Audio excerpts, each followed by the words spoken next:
भारत गौरव आचार्य श्री पुलक सागर जी गुरुदेव के प्रवचन और लेटेस्ट धार्मिक भजन व कार्यक्रम निशुल्क देखने व सुनने के लिए हमारे YouTube चैनल जीन शरणम मीडिया को आज ही सब्सक्राइब करें और सबसे पहले देखने के लिए बेल आइकन पर क्लिक जरूर करें। मैं गया, जैसे ही गया पहली सीढ़ी चढ़ा, मेरे भीतर से मन ने कहा जब लौटना नीचे ही से है तो 2 सीढ़ी और चढ़ लो, 3 और चढ़ लो, 10 चढ़ लो, जितनी चढ़ सको उतनी चढ़ो, वंदना का पुण्य अपने आप को प्राप्त होगा। मैं धीरे धीरे 10 सीढ़ी, 20 सीढ़ी, 25 सीढ़ी चढ़ा, यहां तक तो मैं चढ़ ही सकता था। मैं चढ़ा, मैंने कहा जहां तक बनेगा मैं चलूंगा। मैं गया, मैंने क्या देखा, एक छोटी सी बच्ची हाथ में चावल लिए, 5-6 साल की बालिका होगी, वो मेरे आगे आगे चल रही, मैं खड़ा हो गया। बच्ची ने कहा आओ महाराज, रुक क्यों गए? मैंने कहा बेटा मैं नहीं चढ़ पाऊंगा ये पहाड़। अरे बोले आओ महाराज कोई दिक्कत नहीं है, मैं चल रही हूं ना। छोटी सी बच्ची तुतलाते हुए बोली मेरे पीछे पीछे आओ। मैंने कहा वाह रे, सारी दुनिया मेरे पीछे चलती है, ये बच्ची कह रही मेरे पीछे पीछे आओ। मैंने कहा चल बेटा मैं चलता हूं। चलते गए, बोले आओ महाराज आओ। बच्ची खेलते खेलते सीढ़ियां चढ़ती गई, मेरे पीछे, मैं उसके पीछे पीछे चला गया। जैसे ही गया मेरे मन ने कहा कि बच्ची क्यों नहीं घबरा रही है 3500 सीढ़ियों से, मैं क्यों घबरा रहा हूं 3500 सीढ़ियों से। मैंने सोचा, चिंतन करते रहा चढ़ते चढ़ते। मैंने कहा मैं क्यों भयभीत हूं और ये क्यों भयभीत नहीं है। मैंने कहा शायद मैं इसलिए डर रहा हूं कि मुझे मालूम है 3500 सीढ़ियां चढ़ना है, और इस बच्ची को नहीं मालूम है कितनी सीढ़ियां चढ़ना है। ये जो भय है, ये डर है, मेरी सोच का डर है, मेरे शरीर का डर नहीं है। मैंने कहा ये बच्ची है, ये नहीं सोच रही कि अज्ञात भय नहीं है इसको, आगे क्या होगा ये बच्ची नहीं जानती है, वर्तमान में जीती है, ये चढ़ने का आनंद ले रही है, इसे नहीं मालूम पहाड़ कितने ऊंचे हैं। मैंने कहा चलो, जब एक 5 साल की बच्ची चल सकती है तो मैं क्यों नहीं चल सकता हूं, मैं भी चढ़ूंगा। लेते गई वो बच्ची, महाराज आइए पधारिए।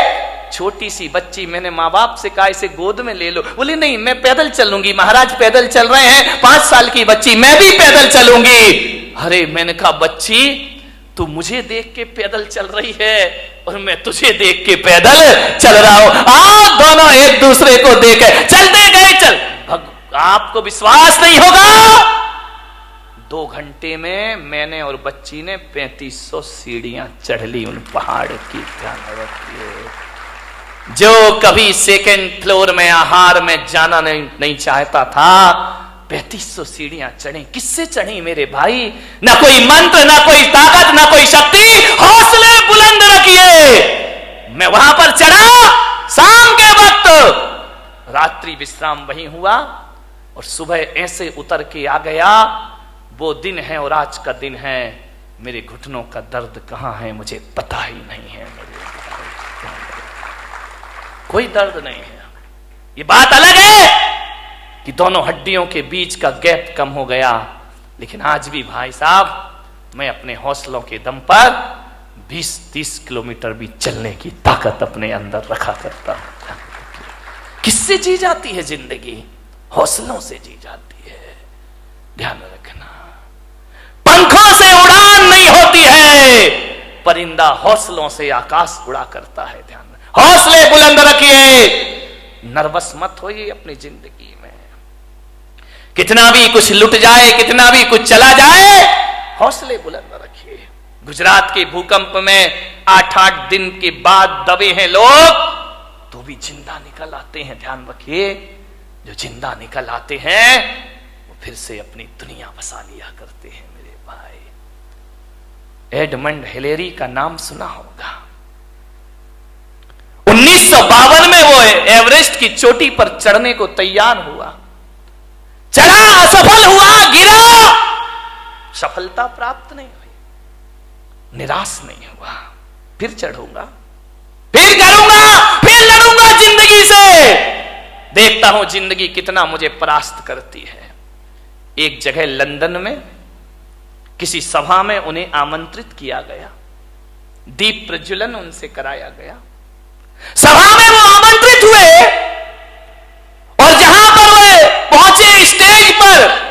वहां हिमालय का एक चित्र लगा हुआ था। उस हिमालय को चित्र देखकर हिलेरी ने अपनी मुट्ठियां बांध ली। जब जब हिमालय का ख्याल आता उसने मुट्ठियां बांध ली कि तू क्या सोचता है कि तू जीतेगा, मैं हारूंगा? नहीं, अब देखना, एक बात याद रख हिमालय पर्वत, एक बात याद रखना, तू बड़ा नहीं हो सकता, मेरे हौसले हर बार बड़े होंगे। ध्यान रखना, मैं एक दिन जरूर तेरी चोटी पर पहुंचूंगा। तू तो उतना का उतना ही रहेगा, इससे बड़ा तो नहीं हो सकता। तेरी चोटी इससे ज्यादा ऊपर तो नहीं जा सकती है, लेकिन मेरे हौसले, मेरे जज्बात इससे ज्यादा ऊपर जा सकते हैं। और 29 मई 1953 को उसने हौसले में वो जान भरी कि एवरेस्ट की चोटी पर पहुंचने वाला पहले व्यक्ति का खिताब उसने प्राप्त कर लिया। मेरे भाई, आप क्या सोचते हैं कि हाथ पैरों से कुछ होता है? जिंदगी हौसलों से चला करती है, चट्टान को तोड़ दिया करता है। भगवान जरा ये बताओ कि लोहे से भी ज्यादा शक्तिशाली कोई है क्या? भगवान महावीर ने कहा, हां, लोहे से भी ज्यादा शक्तिशाली अग्नि हुआ करती है, जो लोहे को पिघला करके रख दिया करती है। तो भगवान जरा इतना और बता दो कि अग्नि से ज्यादा शक्तिशाली इस धरती पर कोई है? तो महावीर ने कहा, धरती अग्नि से ज्यादा शक्तिशाली पानी हुआ करता है, जो आग को बुझा के रख दिया करता है। तो भगवान फिर इतना और बता दो, पानी से ज्यादा शक्तिशाली कौन होता है इस धरती पर? तो भगवान महावीर ने कहा, पानी से ज्यादा शक्तिशाली आदमी का संकल्प हुआ करता है, आदमी के हौसले हुआ करते हैं। बोले हौसलों से बड़ा कुछ होता है? तो महावीर ने कहा, संकल्प से बड़ा इस धरती पर कुछ नहीं हुआ करता है। और संकल्प में वो ताकत होती है कि पानी को पाताल से निकालने की ताकत आदमी के संकल्प में हुआ करती है। ध्यान रखिए, संकल्पों से जिंदगी जी जाती है, संकल्पों से जीवन चलता है। मान्यवर, विचार करिए, आप सोचिए, संकल्प बुलंद होना चाहिए इस आदमी के। इतने जल्दी हार मत मानो जिंदगी से, छोटी छोटी बातों। एक बहुत बड़े गणितज्ञ हुए हेरो 9 बार फेल हुए स्कूल में। कितनी बार? ऐसा कोई महात्मा बैठा जो 9 बार फेल हुआ हो? 9 बार फेल हुए। पिता ने कहा, ये पढ़ाई बंद कर, तेरे बस की नहीं है, तू नहीं हो सकता पास। 9 बार फेल। चल, पशु चरा, उठा डंडा, गाय चरा, भैंस चरा, तू पास नहीं हो सकता, तेरे भाग्य में पास होना लिखा ही नहीं है। उसने कहा, यार लगता तो ऐसा ही है कि अब मैं पास नहीं हो सकता। 9 बार फेल हुआ क्लास में। एक दिन बैठा था अपने घर में, एक चींटी को देख रहा है। चींटी चढ़ रही है, गिर रही है, चढ़ रही है, गिर रही है, फिर चढ़ती है, फिर गिरती है, फिर चढ़ती है, फिर गिरती है। हीरो ने कहा, यार ये गिनूं तो कितनी बार चढ़ रही है। उस दिन वो चींटी 99 बार चढ़ी और गिरी, 100वीं बार ऊपर चढ़ी। उसने कहा, मिल गया। पिता से कहा, मैं स्कूल जाऊंगा, मैं पढ़ूंगा। बोले पागल है क्या, 9 बार फेल हुआ है? बोले 9 बार हुआ हूं ना, अभी 90 बार बाकी है। बोले क्या मतलब? बोले वो चींटी 100वीं बार ऊपर चढ़ी है, मैं तो अभी 9 बार फेल हुआ हूं, 90 बार। बाप ने कहा, पागल, 90 बार में 90 साल लग जाएंगी, तू मर जाएगा, तो चींटी की बराबरी। अरे बोले कुछ भी हो जाए, अभी तो 90 बार मुझे पास होना। एक बात लग जाए आदमी को तो जिंदगी बदल जाया करती है, एक बात में जीवन के सूत्र मिल जाते हैं। बोले 90 बार तभी और पढ़ना है मुझे। बहुत जिद की पिता से, पढ़े लिखे, मालूम है 10वीं बार में वो बच्चा पास हो गया। और वो सबसे बड़ा गणितज्ञ बन करके खड़ा हो गया। उसकी किताबें मैथमेटिक्स में चला करती हैं, ध्यान रखिए। इतना महान गणितज्ञ बना, उसके जैसा गणित के सवाल हल करने वाला दुनिया में दिखाए। आदमी थक जाता है, आदमी हार जाता है, आदमी अपनी सोच से हार जाता है। एक बात बताइए, दो पहलवान लड़ रहे हैं, दोनों की शक्ति बराबर है, दोनों के दांव पेंच एक से हैं, कुश्ती लड़ रहे हैं, दोनों के एक से दांव पेंच, एक ही गुरु, एक सी ताकत, एक हारता है एक जीतता है। बताओ भाई, कौन हारेगा कौन जीतेगा? बोलिए। आपसे मेरा निवेदन है, दोनों लड़ रहे हैं, एक सी ताकत है, एक से दांव पेंच है, कुश्ती लड़ रहे हैं, एक से वजन और एक सी ताकत वाले होने के बाद भी एक तो हारेगा ना, एक जीतेगा। कौन हारेगा? ध्यान रखना, ताकत तन की एक सी है, हारता वही है जो मन से हार जाएगा, वो शरीर से हार जाएगा। मेरे भाई, जो मन से हार मान लेता है वो तन से हार मान लिया करता है।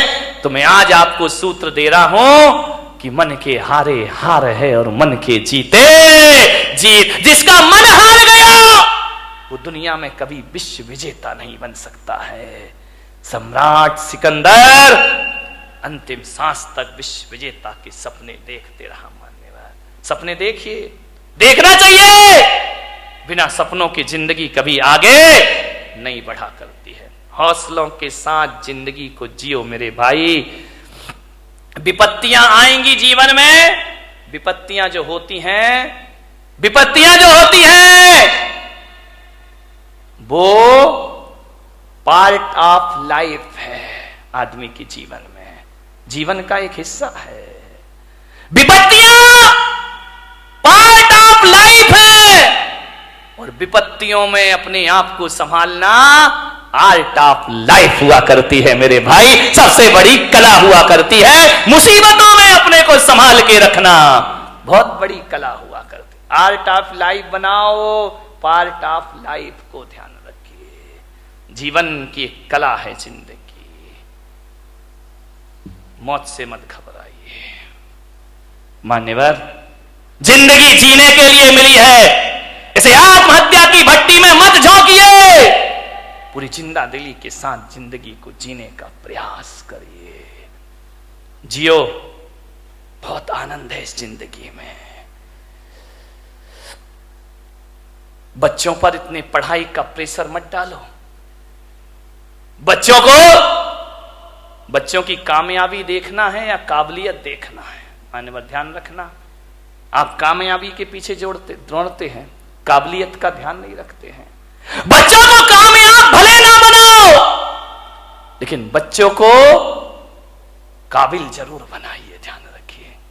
कोई जरूरी नहीं है, इतना प्रेशर मत डालो कि तुम्हारे बच्चे आत्महत्या करने को तैयार हो जाएं। अपने विचार उन पर मत लादिए, उनके ज्ञान की क्षमता को देखिए। वरना माँ बाप इतना प्रेशर डालते हैं और जब रिजल्ट आता है तो हमारे घर का चिराग अपने हाथों से फांसी के फंदे लगाकर दुनिया से विदा हो जाया करता है। ध्यान रखिए। डिप्रेशन में जी रहे हैं लोग, तनाव में जी रहे हैं लोग, ज्यादा और जल्दी के चक्कर में जी रहे हैं लोग। ज्यादा और जल्दी नहीं, ध्यान रखना। यहां तो संसार है, राजपाट छिन भी जाए तो वनवास में राम लक्ष्मण स्वर्गों जैसा जीवन जी करके दिखा दिया करते हैं। जिंदगी को जियो, पूरी आशा से जियो, पूरे विश्वास से जियो। आत्महत्या के अंधे कुएं में छलांग मत लगाओ। यदि आप ऐसे विचार, महिलाओं से मेरा निवेदन, पुरुषों से मेरा निवेदन है, बड़ी विनम्रता के साथ, जब अपनी उपलब्धियों पर अकड़ हो तो अपने ऊपर वालों को देखना। इस दुनिया में हमारे भी बाप बैठे हुए हैं, ध्यान रखना। हमने क्या कमाया है? टाटा बिरला वालों को देखना, उनके आगे अपनी कोई औकात भी नहीं है, उनके चौकीदार की हैसियत नहीं है अपनी। रिलायंस बंधु इतना कमाया है उनने। जब अकड़ पैदा हो तो ऊंचे वालों को देखना, और जब निराशा पैदा हो तो अपने से नीचे वाले को देखना। जिंदगी तुम्हारी आनंद में परिवर्तित हो जाएगी। मेरे पास इतना है, ईश्वर ने इतना दिया है। ऐसे भी लोग हैं जिनके पास 4 छत, 4 दीवार और 1 छत भी मौजूद नहीं है। ध्यान रखिए, मान्यवर सोचना है। भौतिक असफलताएं और भौतिक सफलताएं, जब भौतिक सफलताएं आदमी को जीवन दे नहीं सकती हैं, तो भौतिक असफलताओं को जीवन लेने का कोई अधिकार भी नहीं हुआ करता है। मान्यवर जीवन को जियो, पूरी जिंदा दिली के साथ जियो, हर हाल में जियो। जैसा भी जीवन आए, ध्यान रखना। माता पिता डांट दे बच्चों को, गुस्सा कर दे, तो ये मत सोचना कि मेरे बाप ने मुझे डांट दिया, मेरी मां ने मुझे डांट दिया। बच्चों से मेरा निवेदन है, सासू डांट दे तो बहू आवेश में ना आ जाए। वो इतना सा सोच ले, एक विचार बना ले कि यार माँ बाप नहीं डांटेंगे तो हमें कौन डांटेगा। ये डांटने का हक तो हमने दुनिया में माँ बाप को दे रखा है। यदि बड़े बुजुर्ग नहीं डांटेंगे तो हमें कौन डांटेगा। इतना सोच लो, बड़ी तसल्ली मिलेगी। हमारे ऊपर अनुशासन कौन रखेगा फिर? वो नहीं डांटेंगे तो कौन डांटेगा। और बड़े बुजुर्गों से निवेदन है, बच्चे बेटियां बहुएं गलती कर दें तो डांटने से पहले सोचना, बच्चे गलती नहीं करेंगे तो कौन गलती करेगा। आपका घर चुकी बच्चों से ही तो गलतियां होती है, बहू से ही तो गलतियां। अरे आई है, बच्ची है, ससुराल से आई है, हो गई गलती, उसके लिए इतना तमाशा खड़ा करने की क्या जरूरत। जीवन को सुखी बनाने की छोटी छोटी सी बातें हैं, ये आपकी जिंदगी को बदल के रख देंगे, पलट के रख देंगे। गलतियां तो बच्चों से ही होती हैं। बड़े सोच लें बच्चे तो गलती करेंगे ही करेंगे, और बच्चे सोच लें माँ बाप तो डांटेंगे ही डांटेंगे। जिंदगी को समझना, आराम से जियो।